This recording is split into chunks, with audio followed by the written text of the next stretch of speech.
भोजन की एक आइडियल थाली क्या होती है? उसमें सलाद होना चाहिए, उसमें कार्बोहाइड्रेट होना चाहिए, प्रोटीन होना चाहिए, फाइबर होना चाहिए, है ना? और हम जब खाना खाते हैं तो सलाद को बहुत हेल्दी वे में लेते हैं। लेकिन क्या आपको पता है सलाद में कॉम्बिनेशन क्या होना चाहिए? यूजुअली हम सलाद में क्या-क्या खाते हैं? मूली, गाजर, चुकंदर, खीरा, प्याज, टमाटर, है ना? लेकिन आपको पता है खीरा और टमाटर ये दोनों विरुद्ध आहार है। जी हाँ, आयुर्वेद के अनुसार खीरा और टमाटर का कॉम्बिनेशन कभी नहीं करना चाहिए। क्योंकि खीरा जो होता है उसकी तासीर होती है ठंडी, उसमें होता है वाटर कंटेंट। और जो टमाटर होता है वो होता है अम्लीय, खट्टा, गरम। तो सोचिए जब आप एसिड को वाटर के साथ मिला रहे हैं तो क्या होगा, कैसे वो रिएक्ट करेगा।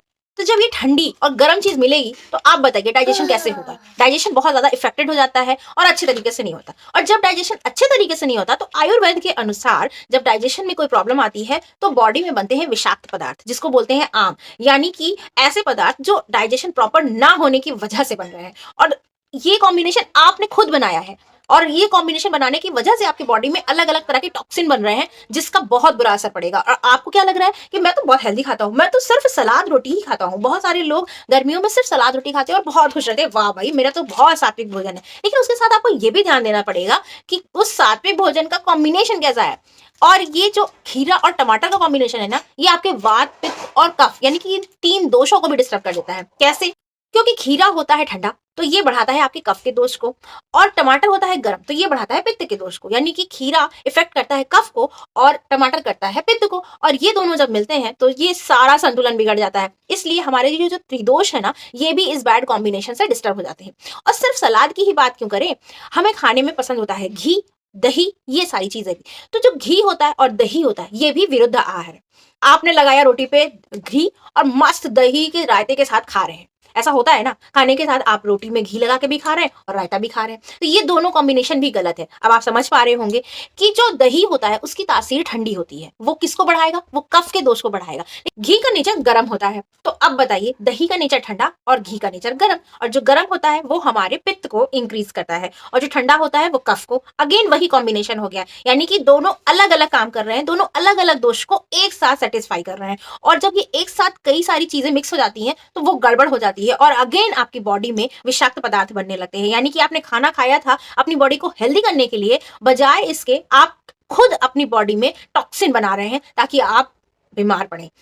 और ये कमी सिर्फ हमारे भारतीय खाने में नहीं है। हम जब बाहर जाते हैं और मस्त सा मंचूरियन राइस ऑर्डर करते हैं तो पता है आपको उस मंचूरियन राइस में राइस के साथ कॉम्बिनेशन किया जाता है सिरके का। और जो राइस और सिरका का कॉम्बिनेशन है ये भी विरुद्ध आहार है। कि जो चावल है वो तो भारी होता है और ठंडा होता है, ये तो आपको पता है। लेकिन जो सिरका होता है वो इसके जस्ट अपोजिट होता है, वो गर्म होता है।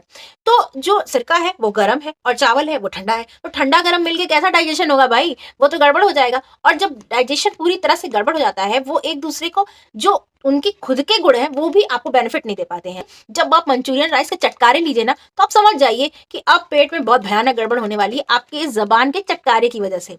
अब एक मजेदार सा कॉम्बिनेशन ये है जो आपने भी अनुभव किया होगा। सर्दियों में मूंगफली खाने में बहुत मजा आता है, लेकिन मूंगफली खाने के बाद प्यास भी लगती है।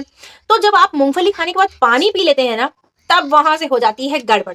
क्यों? जो मूंगफली होती है उसमें क्या होता है? ऑयल होता है और इसको डाइजेस्ट करने में ज्यादा हीट की जरूरत है। और आपने पानी डाल दिया तो जो लगी आग थी वो भी आपने बुझा दी।